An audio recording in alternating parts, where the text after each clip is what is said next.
Napuno ng kulay, tugtugan at sayawan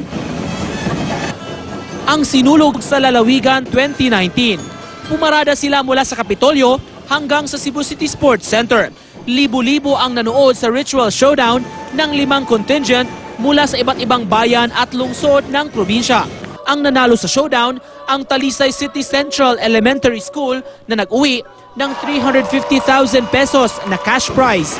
Ang tema ng kanilang performance ay umikot sa pagkamatay at undas.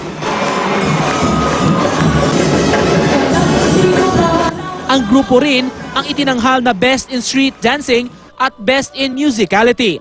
Second placer naman ang Carcar City Division na nanalo ng 300,000 pesos. Pagkamatay at debosyon sa Santo Niño ang tema ng kanilang performance.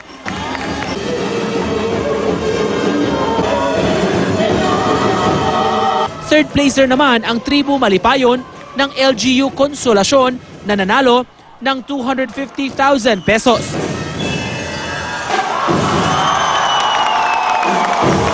Pang-apat, ang City of Bogo.